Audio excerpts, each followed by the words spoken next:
हाय, एक बार फिर से स्टडी विद भैया में आपका स्वागत। जैसा कि बाबू आज का जो हम लोग का चैप्टर है बेसिकली क्लास 8 का ज्योग्राफी का, याद रखिएगा according to NCERT chapter number 4 है कृषि। आपका कोई भी बोर्ड हो, चाहे जैक बोर्ड या फिर किसी अन्य बोर्ड में, आपको ये चैप्टर मिल जाएगा। नाम क्या है?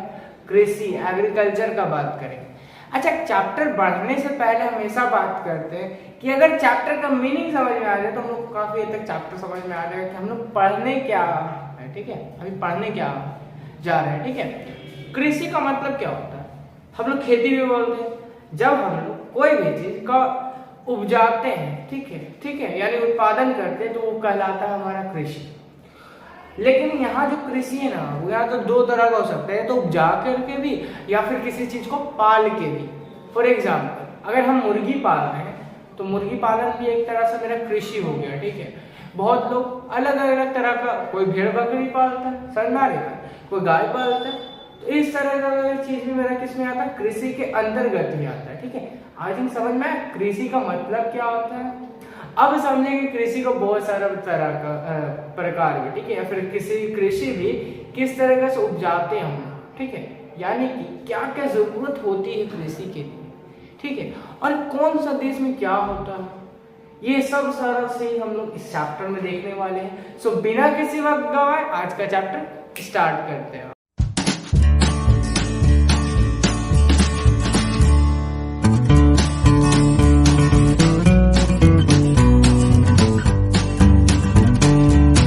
खेती हम लोग किस तरीके से करते हैं, इसको आगे बढ़ने से पहले थोड़ा जान लीजिए कि खेती का बोले थे ना अभी, अलग अलग हम लोग पालते हुए कुछ चीजों को और कुछ चीजों को उगाते हुए, तो उसका नाम भी पर्टिकुलरली होता है आपको। जैसे पहला देखिए एग्रीकल्चर, याद रखिएगा हम लोग शॉर्ट में हम लोग सिर्फ कल्चर यहाँ लिख दिए, बाकी सबका कनेक्शन होगा।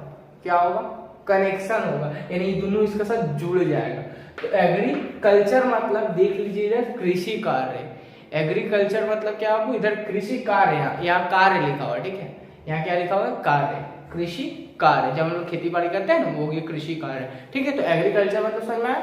दूसरा वीटी कल्चर, नाम देख लीजिए, अंगूर का उत्पादन। उत्पादन मतलब यहाँ का अंगूर का खेती करना है, का मतलब वीटी कल्चर मतलब अंगूर का खेती करना। ठीक है, दो समझ में आया। तीसरा बाबू पीसी कल्चर। पीसी कल्चर मतलब मत्स्य पालन। मत्स्य मतलब मछली पालते हैं ना जब हम लोग, तो उसको हम लोग मत्स्य पालन कहते हैं, इंग्लिश में उसको पीसी कल्चर कहते हैं। ठीक है, देखिए नाम सेरीकल्चर, सेरीकल्चर दोनों जुड़ेगा। कहा है? रेशम उत्पादन। रेशम का कीड़ा नाम सुने ना, उसे कपड़ा वगैरह बहुत अच्छा बनता है। ठीक है, तो रेशम उत्पादन। ठीक है, यानी उसका रेशम का खेती, कीड़ा का उत्पादन होता है वैसे, मतलब पालते हैं लोग। हॉर्टिकल्चर, हॉर्टिकल्चर नाम क्या? हॉर्टिकल्चर यानी फलों का उत्पादन। जब हम लोग फलों का उत्पादन करते हैं तो उसको हॉर्टिकल्चर कहते हैं। ठीक है, आगे देखिए एपीकल्चर, सेम इसी तरह एपीकल्चर और फ्लोरिकल्चर। ठीक है, एपीकल्चर मधुमक्खी का होता है और फ्लोरी मेरा फूलों का होता है। फ्लोरी, फूल का कनेक्शन समझा ना, फा से फूल, फा से फ्लोरी, तो फ्लोरिकल्चर बाबू फूलों का खेती। आई थिंक आपको समझ में आया होगा कल्चर वाला, यानी क्या खेती का प्रकार का बात किए थे हम लोग। ठीक है, अब समझेंगे हम लोग खेती के लिए जरूरी क्या क्या चीजें होती है। ठीक, तो आइए समझते हैं खेती के लिए जो भी आवश्यक चीज होती है। ठीक है, उसको समझते हैं। यहाँ पे हम लोग ढेर सारा बातें करेंगे, लेकिन पहले दो भाग में डिवाइड करेंगे। एक मानव हो, जो मानव के लिए जरूरत हो, यानी जो मानव खेती करेगा। अच्छा, खेती करता है क्या? जानवर को खेती करता है? खेती तो मानव करता है। ठीक, तो जब मानव खेती करता है तो दो तरह का, एक भौतिकी जो नेचुरल का तरफ से हो, वो उसमें क्या क्या जरूरी होती है, और जो मानव के द्वारा हो उसके लिए क्या क्या जरूरी है, इसको समझिए। पहले हम लोग समझते हैं नेचुरल यानी भौतिकी में। ठीक, पहला भौतिकी में हम लोग को सनलाइट जरूरी होती है। अब बिना सनलाइट का यानी सूर्य का प्रकाश का हम लोग खेती नहीं कर सकते हैं। ठीक है, पौधा नहीं हो पाएगा। ठीक है, फसल वगैरह। दूसरे वर्षा भी तो होना चाहिए ना, तापमान होना चाहिए, जलवायु होना चाहिए। ये सारा का सारा मेरा भौतिकी में आता है। विदाउट इस सब का हम लोग खेती नहीं कर सकते। समझ में आ रहा ना? पानी, तापमान, ये सब होना आवश्यक है। अगर हम लोग मानव का बात करें तो मानव के लिए जब खेती करते हैं तो हम लोग कहीं ना कहीं थोड़ा मशीन का भी जरूरत पड़ता है। अब बोलिए मशीन बड़ा वाला भी जरूरी नहीं है, हम लोग छोटा मशीन का ही बात कर लेते हैं। जैसे फॉर एग्जांपल अगर हम मान लीजिए हम लोग हल से जुता मतलब खेती करते हैं। ठीक है, ठीक, उसमें हम लोग क्या करते हैं, या फिर हंसुए को ले लेते हैं जब काटने का बारी है, तो वो भी तो मानव द्वारा हुआ ना, वो तो गॉड गिफ्टेड नहीं ना कि भगवान हम लोग को दिले हंसुआ ले जाकर काटो, ऐसा तो नहीं होता है, हम लोग खुद बनाते हैं। तो ये सब हो गया मानव द्वारा, जो निर्मित होगा वो मानव वाला, ठीक है।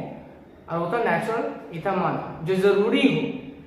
समझ में आ रहा कि मानव के लिए जरूरी क्या क्या हो, पूंजी मतलब पैसा भी लगाए, उसके लिए फिर आपका बोले कि बीज भी होना चाहिए, बीज डालेगा तो ही ना खेती होगा, बिना बीज का कैसे हो जाएगा, अपने आप तो नहीं जाएगा, ठीक।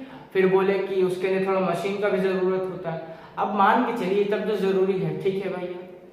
अब खेती हम लोग कर लेते हैं, खेती कर लिए तो उसके लिए जगह के लिए कोई जगह भी होना चाहिए जहाँ पर हम लोग रखे उस चीज को, भंडारण उसको कहते हैं, ठीक है। मेरे पास घर होगा तो ही ना रखेंगे, तो बाहर रखेंगे और देखे पानी पड़ा सब बर्बाद।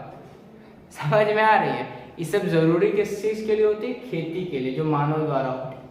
अच्छा ये तो समझ में आया कि जरूरी क्या होती है, लेकिन इसका कोई प्रक्रिया भी होता होगा क्या, कि प्रक्रिया क्या क्या होता होगा, कि पहले क्या होगा क्या नहीं, वो समझिए, ठीक है।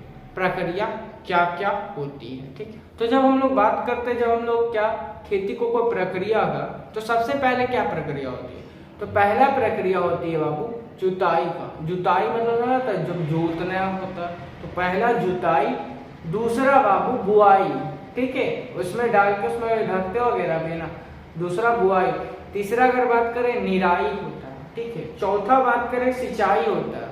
सिंचाई मतलब समझ में आता है, सिंचाई मतलब होता है किस प्रकार से हम लोग पानी को, ठीक है, खेत तक पहुंचा दिए जहां पे मेरा फसल हो, यानी कि सिंचाई मतलब क्या, पानी को किस प्रकार से हम लोग खेत तक या फिर जहाँ पे फसल हो वहां तक पहुंचा दे, यही मेरा सिंचाई कहलाता है। फिर लास्ट में कटाई, जब उग जाएगा तो काटवे करेंगे ना। तो ये सारा का सारा क्या है, मेरा प्रक्रिया है खेती का, ठीक है। याद रखिएगा, पहले क्या बोले, जुताई, बुनाई, बुआई होता है, बुनाई नहीं, फिर तो बुनाई हम लोग तो बुनना हो गया, बुआई, तीसरा निराई, चौथा बोले है बाबू क्या, सिंचाई, और पांचवा लास्ट में कटिंग, कटाई। बुझाया यहाँ तक बात, ठीक है, यहाँ तक समझ में आया। फिर लास्ट में जब हम लोग को जो मिलता है वस्तु, यानी कि जो भी मेरा फसल हो, ये सारा का सारा था मेरा कृषि तंत्र। याद रखिए, वो कृषि का सिस्टम बता रहे थे कि कृषि का जरूरत क्या होती है, कृषि के लिए जो जरूरत होती है, चाहे वो मेरा मानव द्वारा हो या फिर मेरा भौतिक हो, यानी कि जो गॉड गिफ्टेड हो, ठीक है। फिर इसका प्रोसेस का बात किया, चौथा लास्ट में जो हम लोग को फसल मिला, ये था मेरा कृषि का सिस्टम, यानी कि कृषि तंत्र। तंत्र मतलब सिस्टम, किस तरीके से काम करते हैं, समझ में आया बाबू। वैसे हाँ, एक बार जरूर अपना किताब से पढ़ लीजिएगा, ठीक, और उसमें से अगर कोई डाउट रहा तो हमसे जाकर पूछ लीजिएगा, ठीक है, कमेंट करके बोल दीजिएगा, ठीक। सो बाबू इसके बाद नेक्स्ट टॉपिक में आगे बढ़ते हैं। अब देखिए बाबू, अब बात करेंगे हम लोग कृषि का प्रकार का। ध्यान से कंसंट्रेट देखिएगा, नहीं तो फिर भुला जाइएगा कि भैया क्या बता रहे, कुछ बुझाइए नहीं रहा, ठीक है। ध्यान से देखिएगा, ठीक, बोर्ड में कैसे समझा रहा है, ध्यान से एकदम, कैसे, ध्यान से, ठीक, समझिए। पहले कृषि का मुख्यतः दो प्रकार होता है, कृषि का दो प्रकार होता है मुख्यतः। पहला होता है निर्वाह कृषि, पहला का नाम क्या है, निर्वाह कृषि। दूसरा का नाम है वाणिज्यिक कृषि। नाम क्या हो, वाणिज्यिक कृषि। दो प्रकार हो कृषि का, दो प्रकार, एक निर्वाह कृषि, दूसरा का नाम है वाणिज्यिक कृषि, ठीक है। निर्वाह कृषि का मतलब होता है जब हम लोग खुद के लिए या फिर खुद का परिवार के लिए भरण पोषण के लिए जब हम लोग खेती करें तो उसको हम लोग निर्वाह कृषि कहते हैं। यानी कि हम लोग का खाली पेट भर जाए, यानी कि किसी तरह अपना रोजी रोटी चल जाए, वही हो गया मेरा निर्वाह कृषि, ठीक है। लेकिन जब हम लोग वाणिज्यिक कृषि कहते हैं का नाम लेते हैं तो इसका मतलब क्या होता है कि जब हम लोग किसी उद्देश्य के लिए, कहने का मतलब क्या उद्देश्य हो हम लोग के लिए, तो बिजनेस हम लोग के लिए, व्यापार हम लोग के लिए उद्देश्य हो, इसलिए हम लोग वाणिज्यिक कृषि करते हैं। यानी कि जब हम लोग वैसा कृषि करें, वैसा खेती करें जब हम लोग व्यापार के लिए करें, ना कि खाली भरण पोषण के लिए, वो हो गया वाणिज्यिक कृषि। ये व्यापार के लिए, खुद का पेट भरने के लिए, ठीक है, यहाँ तक समझ में आया। अब सिर्फ निर्वाह कृषि के बारे में बात करेंगे, फिर वाणिज्यिक में जाएंगे, ठीक है। पहले निर्वाह कृषि भी दो तरह का होता है, एक गहन निर्वाह कृषि और दूसरा आदिम निर्वाह कृषि। गहन का मतलब ना बाबू, गहन में हम लोग नॉर्मली सेम पेट भरण पोषण हो रहा, सेम दोनों भरण पोषण होगा अपना परिवार के लिए और खुद के लिए। अब थोड़ा सा अनाज हो जो एक सप्ताह, एक महीना, 2 महीना चल जाए, उतना ही। यहाँ व्यापार का कोई मतलब नहीं, ठीक है, सिर्फ अपना परिवार का भरण पोषण के लिए, ठीक। गहन निर्वाह कृषि, ठीक, समझ में आया। इसमें भी क्या है मेरा, सेम अपना घर परिवार के लिए चले, ठीक। लेकिन आदिम निर्वाह कृषि का मतलब क्या होता है, जब हम आदि मानव लोग था ना, पहले भी बोले तो यानी कि आज से 2000-3000 साल पहले, या फिर बहुत सारा जनजाति लोग नाम सुने होंगे जो जंगल में घूम घूम के खेती करता है, वो होता है आदिम निर्वाह कृषि। ये लोग क्या करता है ना, ये लोग भी ना, ये भी एक तरह से दो तरह का होता है, एक स्थानांतरित कृषि, एक चलवासी पशुचारण।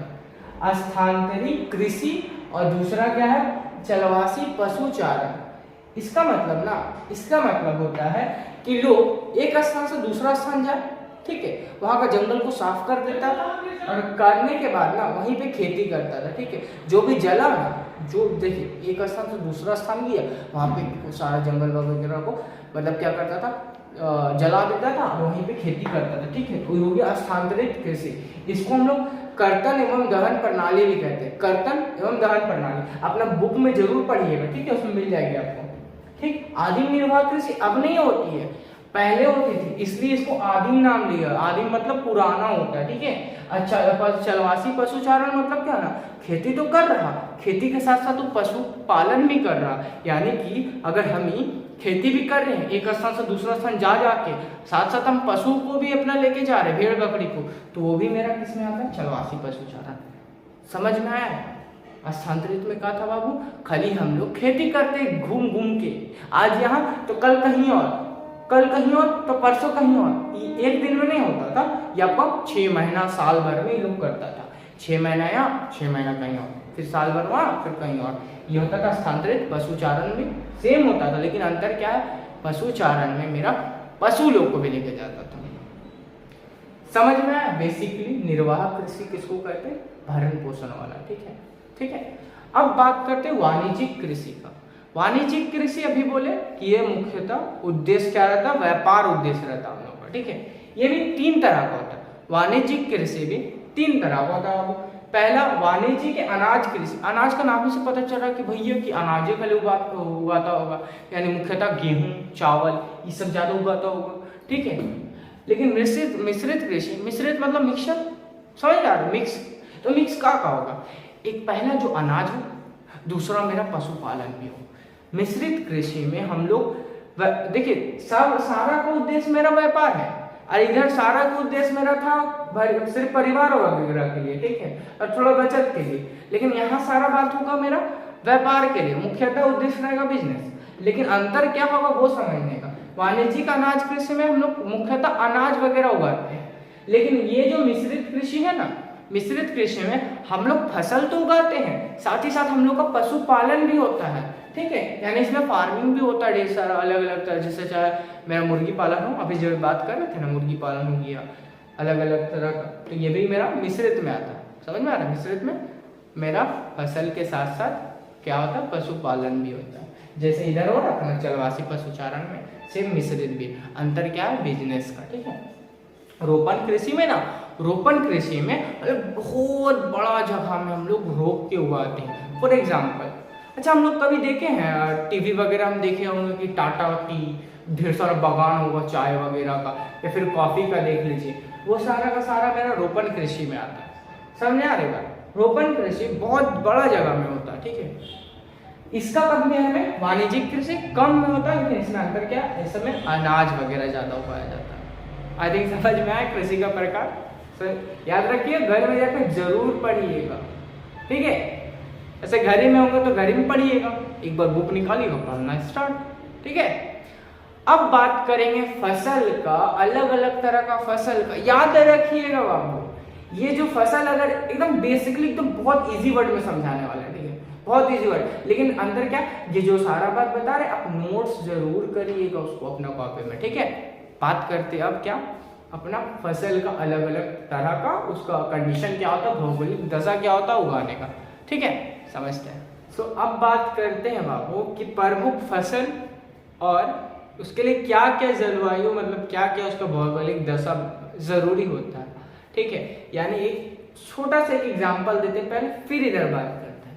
अब इंसान जो है उसके लिए कितना मतलब मान के चलिए उसको पानी जरूरी होता है ना, तो भर पेटा पानी तो नहीं पीते रहेगा 10-20 लीटर, फिर जाते रहेगा, कहाँ जाएगा पता है आपको, ठीक है।